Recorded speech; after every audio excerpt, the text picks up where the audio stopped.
Hello, everyone. Welcome again to our webinar series on geospatial topics. My name is Andres Abeyta. I'm the Executive Director of Bootcamp GIS, where we have many experts come along and give their thoughts and perspectives on the geospatial industry, along with really workflow-based courses that can help you learn a skill set in enterprise GIS much quicker than many of the alternatives. Today, we have David Foster, who is the co-chair of the SAME Geospatial Working Group. And he's been on our webinar series several times before. So again, welcome for joining us again, David. It's great to be here, Andres. So our audience here is made up of people that want to hear about the real deal perspectives that you have on many things. David comes from a military background to be an armed services geospatial advisor. And today's topic is going to be about SOPs, the standard operating procedure. In our company, I always call this our corporate brain. This is where we record all the things that people learn how to do stuff, because when that person leaves or is out on vacation or isn't around to be able to replicate that process, I don't want to have to think about it. I want to go right to the SOP.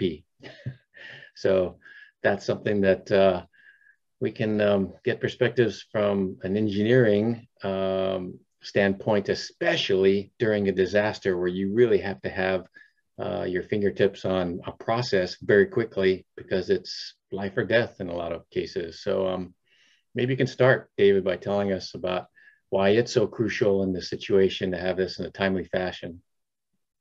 Yeah, well, you alluded to it. You don't want to learn things over again, especially right when the crisis is happening. That's not the time to, as they would say, exchange business cards or to establish those processes. So SOPs are important to be created in advance of a crisis. And they basically outline step-by-step instructions, like a playbook. If you're thinking about sports, every person there's a situation in whatever sport you're thinking about that the coach wants to have an effect. And so each person has a job to do in a specific sequence with a specific effect. And that's really what SOPs are, is something that's standardized, repeatable, providing a framework for the team to actually execute. In the case of a disaster response, the disaster response. I'm curious how fluid it is in the military sector. Like, I'm in the commercial sector. And so when someone figures out how to do an operation, I say, yeah, great, but did you put it in the SOP? And so it's just really organically growing all the time, our document, which is on Google Docs. But is that the same way in the military, or is it more handed down? Yes, SOPs are living documents. Lessons learned, the process of lessons learned or after action reviews is an ongoing process. AARs, after action reviews, don't just occur at the end of an event. A lot of times they occur during. And so you're capturing these lessons, actually what lessons identified. And then if you learn from them, then you're actually making adjustments and change. And so lessons learned help shape those SOPs. And so again, SOPs are living documents. And if something's not working, then you change that process to something that is working. So when you go into a disaster situation, is it known where I would go and access SOPs, or are you just given that on the fly by somebody at the scene? Okay, so this completely or is dependent upon the organization that you are in. I'll give an example that is military in nature. Again, I'm not in the military. I'm a defense and security consultant. But based on some previous experiences that I've had in the military as an Army soldier, let's talk about defense supportive civil authorities. And the Department of Defense actually helps in matters of crisis. Once the resources of federal, state, and local have been stressed to a point where the Department of Defense is called to come in. They usually say last in, first out, because we're only there to just get over the hump of whatever constraints are there. And so we're in support of civil authorities. So we have to really understand who we're supporting, which organization, at what level. And that really shapes and defines the information requirements. So in that sense, you have baseline SOPs that the organization would have, but then you have to adjust to whatever that supported element is. So if you're working in support of the national or the Forest Service during wildfires, right? Every summer, it's not uncommon that the DoD sends service members, organizations out to fight wildfires. You're embedded into that incident command system. They have an incident commander, and he or she is the boss, right? And then their staff, based on the National Forest Service, was actually created by former military guys. So the staff functions align very uniformly. They're named differently, but if you're the personnel guy, that's like the S1 in the military. If you're the intel guy, that's like the S2, or the operations guy, that's the S3. The logistician is the S4. So very easy to blend in or blend those organizations together. But you have to adopt their processes because you're supporting them. It's not your process. So that's where it really becomes necessary for SOPs to be very flexible and to be able to be adjusted on the fly.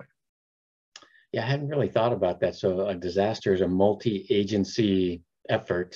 And so SOPs could be authored by any of those participants. And so, yeah, I understand now how complex that must be. It can, for the military, it can become very complex because, again, they could be assigned, have mission assignments to any number of organizations at any level. So flexibility and adaptability certainly are tenets that are needed for a defense supportive civil authorities mission. But there is one thing that helps, and it's the National Response Framework. And the National Response Framework outlines and articulates from top to bottom, federal down to local, how a disaster response, interagency response occurs. And again, that's also a framework which provides a common foundation for everyone that steps into that disaster area. So you kind of already know who the players are, what they kind of do, what their focuses are. And that really is something that if you're in the military and you're supporting one of those defense supportive civil authority missions, even if you're doing overseas humanitarian assistance or disaster response, it's a great resource to kind of look at how the response is organized and how you should be functioning within that framework. So David, I know that when I get into projects, I always estimate about half the time to complete a project is just getting your hands on the data.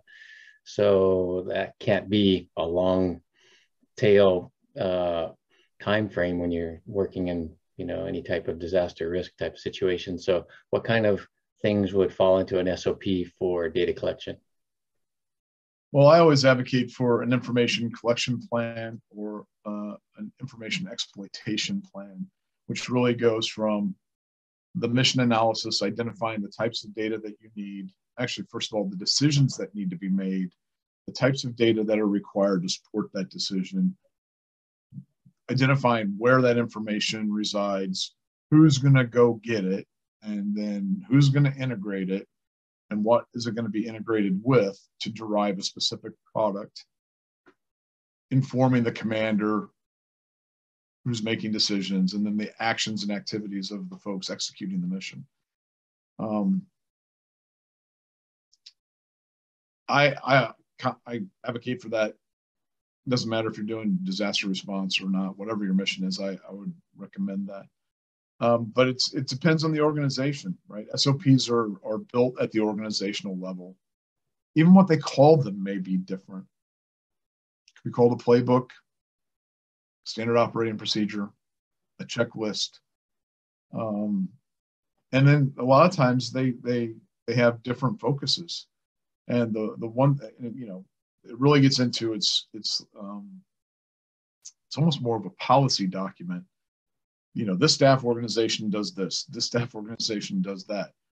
Well, let's get beyond that point. And those are important things to have documented, but focusing on the data, really, I haven't seen too many places where there's a really heavy deep dive on that. And I talk about that 90% of the, or have talked about in the past, 90% of a disaster response, especially for engineers, is in the preparation. And it's really important because operations at the speed of data, right? And data is changing so fast. Everybody talks about the volume, variety, velocity of data. And I don't know the specific numbers, but I think we're doubling. Is it doubling the amount of data the world generates almost every day because of internet technologies? And it's just it's insane. So, you know, if you're not keeping up with a data collection plan or developing that, you're simply going to be overwhelmed. There's just too much, right? And a lot of it's similar. A lot of the sources of data are similar. So which one's the best one? Which one's the one that you can trust the most? And there's really not a science to that. It's an art. We talk about the art of war. Well, it's the art of a disaster response. People go, well, we can't trust that data. It came from a non-government organization. Okay. They're standing there with a phone, taking a picture and telling us what they see. What do you got? Well then, you know, yep, I don't know that person by name or, you know, his family tree or his arrest history for all that matters. But at this point, I don't care. That guy's standing right there in the middle of the disaster with a phone or with the drone. And that's the best information we've got right now. We don't have time to, you know, parse, you know, which one's the most valuable data and not trusting non-government sources, for instance. No, the first responder sending disaster is the person affected by the disaster. It's not even the EMTs or the police or the fire department. It's neighbors helping neighbors. And those are the first responders. And when they're taking pictures and posting them of like the tornadoes that just went through Kentucky, the first photos that came out of that were coming from the people that were affected. I trust that data. I'm, you know, 900 miles from there. I'm going to take that data and use it. So. Yeah, so you have to really know what those local and regional resources for data are. That's really important ahead of time. Let's move to thinking about the products that would come out of having that data and then what's needed to make decisions. One time I was asked to go to the Emergency Operations Center and work during wildfires in San Diego. And I found it to be very non-structured. You know, just go over there, sit there at this computer and, you know, print out a map of a wildfire boundary when we tell you. That was it. There was no written documentation. There wasn't even any chain of command. Just someone would come to me and say, print out this boundary. And I thought that it was lacking a little bit in what were the products, what could I be informed with to even be thinking intelligently about what geospatial product could be used into better decision. But in any case, I wonder if you have experience in that area. Well, wildfires, I remember being out in Northern California and Oregon fighting for a month. We fought 3 major fires when I was with an engineer battalion in the mid-90s. And that fire line map was, you know, a map 1 to 24 4,000 ortho quad USGS map with acetate, clear plastic over it, and people were updating the fire line by hand, and it'd be updated about every 12 hours. Thankfully, the technology that's available now, there's actually web-enabled mapping that does it nearly in real time. So, but what's interesting is there's still a need for those hard copy maps, because you can't, in many cases, throw that computer screen on the top of a fire truck on the fire line without putting it at risk. So paper maps are still invaluable. You can stick it in your cargo pocket. So anyhow, still a fan of hard copy maps. I always talk about a computer with a bullet hole through it is a expensive paperweight, but a map with a bullet hole through it is still a map. So, and even if the fire singes the map, it's still a map. So products, it depends again, it goes to the organization that you work for, what their specific mission is. In the firefighting situation, they've got logistics areas, they've got the fire line,